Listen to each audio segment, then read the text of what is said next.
अपनी एक चवन्नी ढूंढने के चक्कर में 1 रुपए की मोमबत्ती फूंक देने वाले मूर्ख की कहावत तो संभवतः आप सभी ने ही सुनी होगी, लेकिन एक सच्ची कहानी इससे भी बड़े मूर्ख की है, जिसने मुफ्त की चवनियाँ इकट्ठा करने के लालच में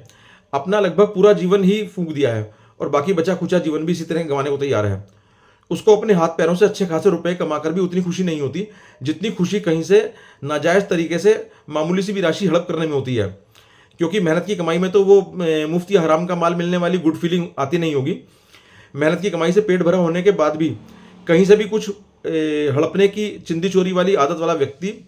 मानसिक विकार से ग्रस्त होता है, और ऐसे विकारग्रस्त को समझाने भी जाओ तो वह उल्टा समझाने वाले पर ही संदेह करता है।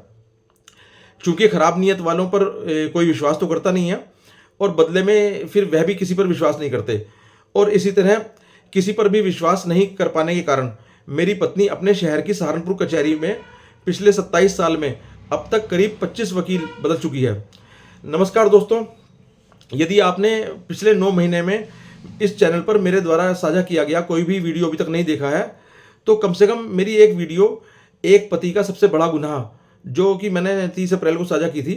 वह देख लें तो इस वीडियो से अधिक कनेक्ट हो पाएंगे। 29 दिसंबर से लेकर आज तक इन 9 महीनों में मैट्रिमोनियल लिटिगेशंस अर्थात वैवाहिक मुकदमेबाजी पर साझा किए जा रहे अपने वीडियोस की श्रृंखला में आज पहली बार इस वीडियो के माध्यम से अपनी पत्नी और मेरे आपसी व्यवहार के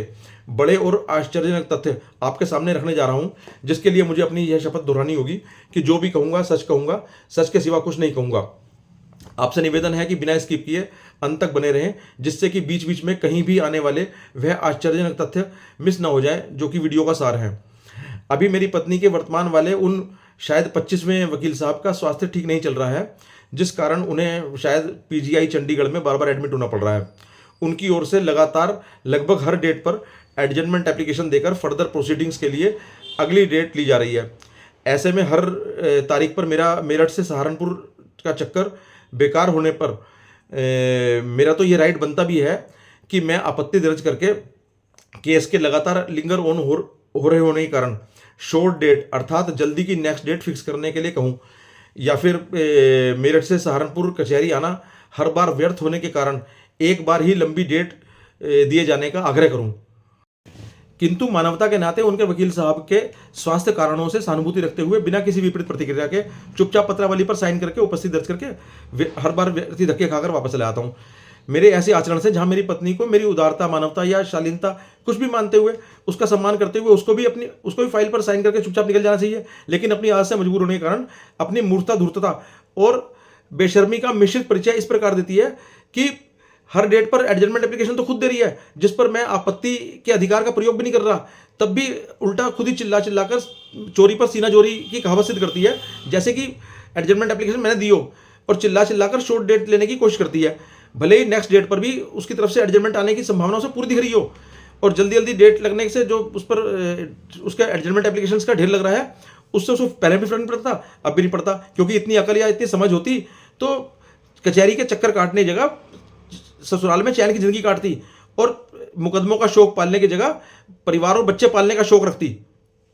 अब तो चलो उसके वर्तमान अधिवक्ता महोदय के हेल्थ इशू के कारण केस का एडजेंट होना एक जेन्युइन मजबूरी है, किंतु इससे पहले मैं 5 मार्च को साझा किए हुए अपने वीडियो सहो या मरो और 31 मार्च वाले वीडियो जहां अपना तुसी ग्रेट हो में ऑन रिकॉर्ड प्रूव्ड तथ्यों के साथ विस्तार से बता चुका हूं कि किस प्रकार मेरी पत्नी खुद के दायर किए हुए मुकदमों को भी एक सिंगल स्टेज पर भी लगातार 25 बार से अधिक बार, और एक मुकदमे में तो सिंगल स्टेज पर ही 50 बार से अधिक बार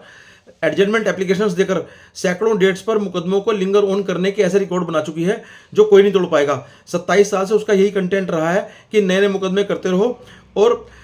फिर जल्दी से उनको डिसाइड ना होने दो, बस बार बार जल्दी की डेट फिक्स होती रहे और कचहरी में बार बार जल्दी आने का क्रम यूं ही जीवन भर बना रहे। उसकी मूर्खता इस बात से भी सिद्ध होती है कि भले ही मैं 27 साल से मेरठ से सहारनपुर कचहरी के धक्के खा रहा हूं, लेकिन सहारनपुर के रायवाला मोहल्ला शास्त्री मार्केट से कचहरी 2-2.5 किलोमीटर जाने में समय तो उसका भी लगता होगा, और कचहरी में तो हम दोनों का समय बराबर ही खर्च होता है, तो कुल मिलाकर मेरे मुकाबले चौथाई ही सही समय, धन और ऊर्जा का नुकसान तो उसका भी होता ही है। 29.5 साल का जवान बेटा और वो खुद दोनों मिलकर अच्छी खासी कमाई कर रहे हैं, ये उसने मुझे खुद ही बताया था, जिसकी मेरे पास कॉल रिकॉर्डिंग भी है। और इसके अतिरिक्त बिना कोई पत्नी धर्म निभाए पिछले 27 साल से लगातार मुझसे भरण पोषण ले रही है। फिर भी पति के जीवित होते हुए नाजायज तरीके से धोखाधड़ी करके सरकार से विधवा पेंशन लेना और नाजायज तरीके से जिला पूर्ति कार्यालय में धोखाधड़ी करके अधिक राशन हड़प करना, इस तरह की मुफ्त की चीज़ों में दिमाग चलाती रहती है। जबकि इन सबको छोड़कर अपनी सम्मानजनक कमाई पर फोकस करे तो इस चिंदी चोरी के टुकड़ों के मुकाबले अपनी ईमानदारी की कमाई को ही कई गुना अधिक बढ़ा सकती है। लेकिन बेईमानी करना तो जैसे उसकी जीवन शैली का भाग है और कचहरी में आने में उसको फील गुड होता ही है।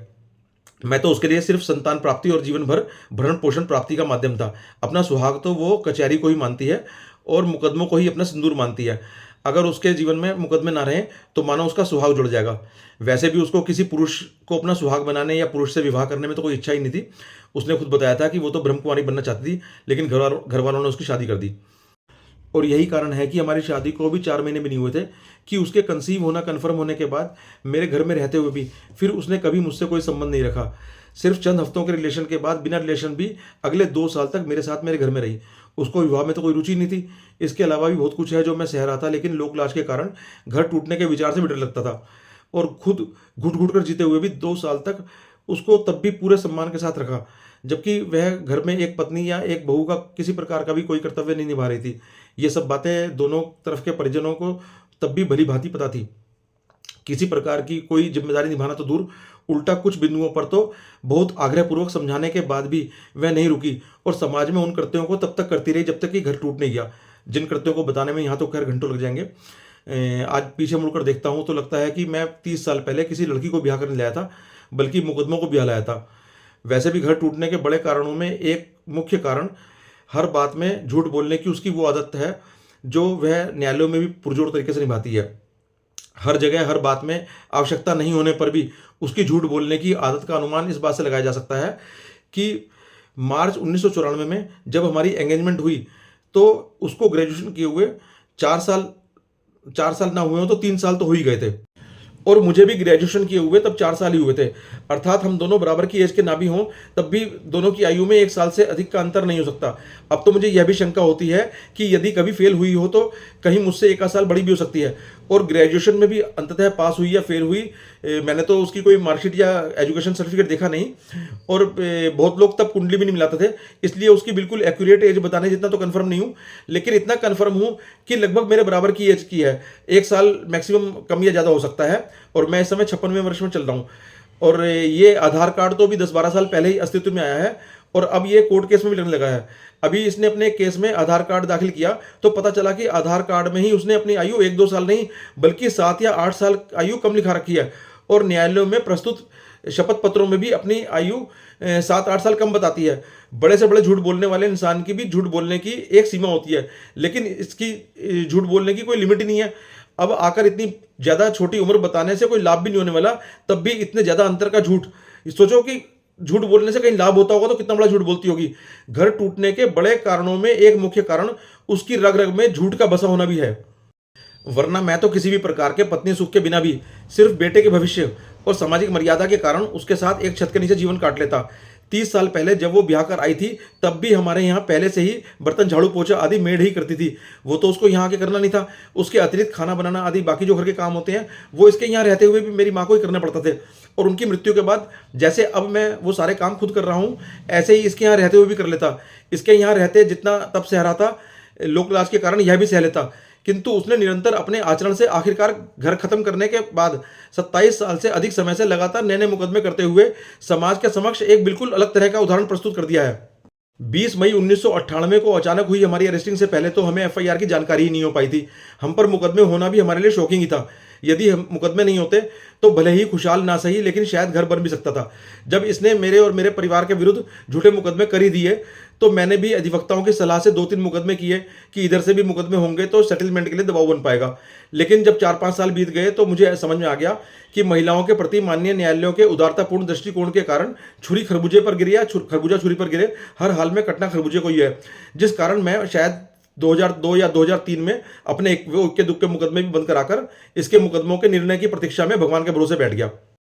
लेकिन यह तो पुराने मुकदमों में निर्णय होने के बाद फिर से नए नए मुकदमे करने लगती है। ऐसे में तो मुकदमे कभी खत्म ही नहीं होंगे। इसलिए मैंने अब आकर मुकदमे खत्म होने की प्रतीक्षा में बैठे रहना छोड़कर यह लड़ाई कोर्ट के साथ साथ यहाँ सोशल मीडिया पर भी लड़नी शुरू कर दी है, जिससे कि मेरी यह बातें या वीडियो माननीय न्यायाधीशों तक पहुंचे और वह हमारे मामले को बिल्कुल अलग तरह का मामला होने के कारण एक रूटीन वर्क से अधिक गंभीरता से लें। यदि इसकी तरह सभी औरतें पूरे जीवन मुकदमे करने पर आ जाएं तो देश तो न्यायपालिका के भार से ही बड़े आर्थिक बोझ में दब जाएगा। इसको लगता है कि पूरी कचहरी मुफ्त में चल रही है, यहाँ सभी सरकारी कर्मचारी इसके मुफ्त के नौकर हैं जो 27 साल से इसको एंटरटेन करने और इसकी फाइलें संभालने बैठे हैं। न्याय पाने के लिए सरकार की खर्चीली न्यायपालिका का प्रयोग करना नागरिकों का मौलिक अधिकार तो है, किंतु न्याय व्यवस्था को खिलवाड़ की या अनुचित लाभ लेने की वस्तु मानना कानूनी अपराध भी है। इसको तो नागरिक कर्तव्यों का बोध होने के स्थान पर सिर्फ धोखाधड़ी करके सरकारी विभाग को चूना लगाने का ही ज्ञान है। सरकार और न्यायपालिका को भी यह मेरे जैसा एक लाचार पति मानती है जिसका अस्तित्व सिर्फ इसको लाभान्वित करने के लिए हुआ है। इसकी यह गलतफहमी बहुत जल्दी दूर होगी। जब तक मैं युवा था और इसके पास छोटा बच्चा था तो माननीय न्यायालयों के इसके प्रति उदारतापूर्ण दृष्टिकोण के कारण इसकी हर नाजायज बात जायज ठहरा दी जाती थी, लेकिन हर चीज की एक समय सीमा होती है। वैसे तो मैंने मुकदमेबाजी के दौरान भी 8 बार आउट ऑफ कोर्ट सेटलमेंट के प्रयास किए और 30 अप्रैल वाला मेरा वीडियो एक पति का सबसे बड़ा गुनाह, तो पूरा वीडियो ही 8 बार के उन प्रयासों पर ही आधारित है जिसमें विस्तार से बताया है कि कभी तो यह हामी भरकर मुकर गई और कभी इसने आउट ऑफ कोर्ट सेटलमेंट करने के लिए साफ ही मना कर दिया। उन 8 बार में 7th अटेम्प्ट तो तब का है जब मैंने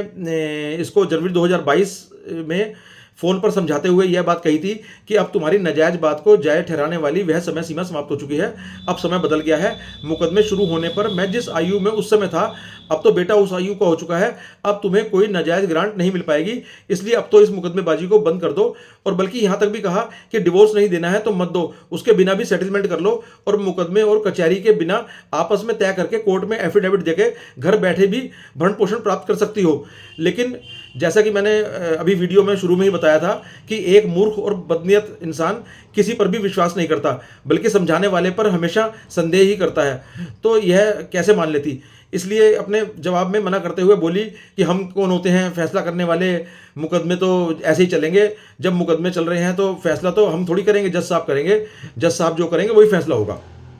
अर्थात अभी 3.5 साल पहले ही फोन कॉल पर हुई इस बातचीत से कंफर्म हो गया कि इसके साथ आउट ऑफ कोर्ट सेटलमेंट पर बात करना दीवार में सिर मारने के बराबर है। हालांकि उसके बाद भी मैंने एक बार ट्राई किया था, लेकिन इसने अब जो 2 मुकदमे किए हैं वह भारतीय न्यायपालिका के इतिहास में सबसे अधिक नाजायज तरीके से एक प्रकार से माननीय न्यायालयों की आंखों में धूल झोंकने का काम किया है। उनसे संबंधित दोनों अदालतों के आने वाले निर्णयों से इस बार इसको खुद भी फैसला नहीं करने के कारण दीवारों में सिर मारकर पछताना पड़ सकता है। कॉल पर हुई उन सब बातों की मेरे पास कॉल रिकॉर्डिंग भी है जिसमें मैंने कहा था कि अब वह समय नहीं रहा कि तुम्हें हमेशा नाजायज ग्रांट मिलती रहेगी, और मेरी वह बात तब सही भी सिद्ध हुई जब उसके 7 महीने बाद अगस्त 2022 में उस समय चल रहे मुकदमे का निर्णय हुआ और इसका वह मुकदमा खारिज हो गया जो आउट ऑफ कोर्ट सेटलमेंट को मना करके जज साहब का फैसला ही मानने को कह रही थी। उसको अब अपने खिलाफ होने पर जज साहब का वह फैसला ही मंजूर नहीं हुआ, लेकिन फिर भी उस फैसले के खिलाफ हाई कोर्ट नहीं गई क्योंकि जजमेंट इतना जस्टिफाइड था कि वहां जाने से कुछ होने वाला भी नहीं था। और वैसे भी सहारनपुर कचहरी में कोई मुकदमा बाकी नहीं रहने से इसका जीवन भी कैसे चल पाता। मुकदमा लड़ने की फील तो इसको लोअर कोर्ट में ही आती है ना, सहारनपुर कचहरी की एडिक्ट भी ठहरी। इसलिए हाई कोर्ट न जाकर इसने 1 साल इंतजार किया और जिन माननीय न्यायाधीश महोदया ने इसका मुकदमा खारिज किया था उनका ट्रांसफर होते ही इसने दोबारा से 2023 में वही का वही मुकदमा उसी न्यायालय में वैसा का वैसा ही बिना पिछले आदेश के बारे में बताया उसको छुपाते हुए वो मुकदमा दोबारा से दायर कर दिया। और उस समय हमें अलग रहते हुए 25 साल से अधिक हो चुके थे और तब जाकर इसने एक घरेलू हिंसा का मुकदमा भी मेरे खिलाफ दायर कर दिया, अर्थात फिर से 2 मुकदमे ये और कर दिए। समय के परिवर्तन को समझने लायक तो इसमें बुद्धि ही नहीं है। लगभग 28 साल से अलग रहते हुए 55 साल की होने के बाद न्यायालयों में आज भी खुद को विस्थापित हुई नई नवेली दुल्हन और 29.5 साल के बेटे को गोदी का बच्चा दर्शाती है। जितने नाजायज ये 2 मुकदमे इसने इस बार किए हैं, इस तरह से कानून का दुरुपयोग तो पूरे देश में किसी पत्नी द्वारा नहीं किया गया जिसमें इसके खिलाफ कोई ऐसा आदेश भी हो सकता है कि इसको इन मुकदमों के लिए पछतावा भी हो, जो कि न्यायहित में होना जरूरी भी है। वैसे भी माननीय सुप्रीम कोर्ट द्वारा निम्न न्यायालयों के लिए हाल ही में एक ऐसी विधि व्यवस्था दी है कि पति पत्नी के बीच कॉल रिकॉर्डिंग निजता का हनन नहीं है। यदि उससे न्याय में कोई सहायता मिलती है तो उसको गंभीरता से सुना जाना चाहिए। यह 15 जुलाई का दैनिक जागरण अखबार है। पति पत्नी की बातचीत की गुप्त रिकॉर्डिंग बतौर साक्ष्य स्वीकार्य, 15 जुलाई का दैनिक जागरण है ये। अब मेरी यह कॉल रिकॉर्डिंग एक महत्वपूर्ण साक्ष्य होगा जिसके आधार पर मैं 127 सीआरपीसी का दावा करके इसके वर्तमान भरण पोषण को भी बंद कराने में मुझे मदद मिलेगी। जो दावा मैं अभी मेरा एक प्रार्थना पत्र 340 सीआरपीसी का पेंडिंग चल रहा है, उस पर आदेश होते ही मैं ये 127 का दावा करूंगा। और मैंने उस कॉल रिकॉर्डिंग में इससे यह भी पूछा था कि बेटा भी नहीं समझाता क्या कि इस उम्र में अब मुकदमे नहीं लड़ने चाहिए। तो उसी रिकॉर्डिंग में इसने यह बताया कि बेटा तो उससे भी अधिक आतुर रहता है मुकदमे करते रहने के लिए और लड़ते रहने के लिए। इसका मतलब वह मुकदमे करने का इससे भी अधिक शौकीन है। पहले तो मैं यही सोचता था कि जब बेटा समझदार होगा तो वह माँ को मुकदमे लड़ने से रोकेगा, इसलिए अब तक मैंने ऐसा कोई स्टेप नहीं लिया था। वरना माँ की तरह मुकदमों के उस शौकीन को यह नहीं पता कि मैं मेरठ में उस पर वाद करके उसकी माँ को दिए जाने वाले भरण पोषण की मांग उससे कर सकता हूँ, क्योंकि माँ बाप को मेंटेन करने की कानूनी जिम्मेदारी बेटे की होती है और आगे चलकर अपने लिए भी ले सकता हूँ। हालांकि अगस्त 2022 में जब सभी मुकदमे खत्म हो गए थे तो मेरे मन में कड़वाहट भी कम होने लगी थी और बेटे की वह बात एक बच्चे की बचकानी बात जैसी लगने लगी थी। और तभी उसके 2 महीने बाद मैं बिहार के गया जी में माता पिता की मोक्ष पूजा के लिए गया, तो साथ ही अपनी भी मोक्ष पूजा और पिंडदान कर दिया कि यदि पितृदोष जैसी कोई चीज़ वास्तव में होती होगी तो पुत्र उससे बचा रहे। देहदान की इच्छा हमेशा से ही थी, इसलिए मृत्यु उपरांत देहदान का संकल्प लेकर अपनी अंतिम संस्कार से भी सभी को मुक्त कर दिया था। और उन्हीं दिनों अपना यह यूट्यूब चैनल मेरे देश की धरती बनाया और राष्ट्र कार्य करते हुए शेष जीवन राष्ट्र को समर्पित करने का संकल्प लिया। मुकदमों से मुक्त होकर मेरे मन में बेटे के लिए सॉफ्ट कॉर्नर आने लगा था, लेकिन माँ बेटे दोनों ने मिलकर सलाह करके फिर से यह 2 मुकदमे कर दिए और सिद्ध कर दिया कि वह मेरे दिल में सॉफ्ट कॉर्नर के नहीं बल्कि दंड के भागी हैं। यदि वह खुद ईमानदार और समझदार होती तो बेटे की कच्ची उम्र में उसके मन में जहर भरने की जगह बाप को फ़ोन कराती और मिलने मिलाने के अवसर देती, तो बाप बेटे भी दोनों खुद को 1 और 1 11 महसूस करते। खैर अब तो वो युवा हो चुका और उसको भी मुकदमे भाने लगे हैं और मुझे भी जीवन में ऐसे बेटे की तो कोई आदत रही नहीं कि उसकी सलाह से बार बार हो रहे खुद पर मुकदमे झेलते हुए भी उसके लिए मेरे मन में कोई सॉफ्ट कॉर्नर बनेगा। अगर वो खुद ईमानदार होती तो बेटे को भी वैसे ही संस्कार देती जैसी खुद है, बेटे का निर्माण भी तो वैसा ही होता। इसकी बेईमानी की खबर तो ये 31 जुलाई 2015 का अखबार है कि पति को मृत बता लेती रही विधवा पेंशन। इतनी बड़ी खबर सिर्फ अकेले इसके ऊपर छपी हुई है। और इसके अलावा ये राशन कार्ड की इसकी कॉपी है, जो इसका राशन कार्ड निरस्त हो गया है। अपनी मृत माता को इसने मुखिया बनाकर राशन कार्ड लिया और अपने भाई का भी उसमें नाम चढ़वाया, जबकि भाई का नाम दूसरे राशन कार्ड में चढ़ा हुआ था, इसलिए उसके भाई का निरस्त हुआ। और इसने अपने बेटे को अपना भाई दिखा रखा है वहाँ पर, मतलब उसका पुत्र बता रखा है अपनी माँ का। तो इस प्रकार ऐसी चिंदी चोरी वाली छोटी छोटी धोखाधड़ी तो यह तब नहीं छोड़ती जबकि अपने घर खर्च चलाने लायक इतनी अच्छी कमाई कर लेती है कि मुझसे प्राप्त होने वाला भरण पोषण भी खर्च करने की जरूरत नहीं पड़ती होगी। अगर भरण पोषण को या किसी आरडी अकाउंट यानी कि रेगुलर डिपॉजिट अकाउंट में जमा कर रही होगी तो मेरा दिया हुआ भरण पोषण भी आज इंटरेस्ट सहित 20 लाख से अधिक हो चुका होगा। वैसे तो सरकारी विभागों से धोखाधड़ी करने वाले या किसी को तकलीफ पहुंचाकर ऐसे पैसा प्राप्त करने वाले के पास कोई बरकत नहीं होती। ऐसे चिंदी चोर जो वास्तव में करोड़ों रुपए के गबन करने वाले घोटालेबाजों से भी ज़्यादा बेईमान होते हैं, क्योंकि करोड़ों रुपए की बेईमानी करने का अवसर सामने आने पर तो 1000 में से कोई विरला ही होता है जिसका ईमान नहीं डोलेगा। लेकिन 300, 500 या 1000 रुपए जैसी छोटी रकम के लिए भी जिसका ईमान बेईमानी करने के लिए ललचा जाए, उससे बड़ा कोई बेईमान नहीं हो सकता। और बेईमानी भी ऐसी कि पहले तो मुझे ही मृत बता दिया और पहली तिमाही की विधवा पेंशन लेने के बाद जब मेरा मृत्यु प्रमाण पत्र दाखिल नहीं होगा, जाली पाया गया होगा और विधवा पेंशन रुकने की नौबत आई तो अपने मृत पिता को ही अपना पति बताकर उनका मृत्यु प्रमाण पत्र दाखिल कर दिया, जिस मृत्यु प्रमाण पत्र पर इसकी माता जी भी विधवा पेंशन ले रही थी। मतलब माँ बेटी दोनों ने खुद को एक ही आदमी की विधवा घोषित कर दिया। और तो और अपनी माँ की मृत्यु के बाद भी उनका बैंक अकाउंट बंद नहीं कराया कि जिससे कि जब तक उनकी खाते में विधवा पेंशन ली जा सके तब तक आती रहे, जब तक तो आती रहे। ऐसी कोई मजबूरी या जरूरत या नीड नहीं होने पर भी इतनी छोटी रकम के लिए धोखाधड़ी करने वाले बेईमान आदमी के पास कोई बरकत नहीं होती। ऐसे चालबाज लोग बुद्धिमान नहीं बल्कि मूर्ख होते हैं। ये बात मैं अपने अगले शॉर्ट वीडियो में सिद्ध करूंगा जो 3 मिनट से भी कम का रहेगा। बॉलीवुड में तो अभी तक मेल एक्टर ही सुपरस्टार बनते आए हैं, लेकिन यह कचहरी की फीमेल सुपरस्टार नहीं बनना चाहती है। मेरी शुभकामनाएं इसके साथ हैं। मेरा चैनल यदि आपने सब्सक्राइब ना किया हो तो कृपया सब्सक्राइब करके बेल आइकन दबा दें और वीडियो को लाइक और कमेंट कर दें, जिससे कि मेरे वीडियो माननीय न्यायाधीशों तक पहुंच सकें। देखने के लिए बहुत बहुत धन्यवाद। नमस्कार।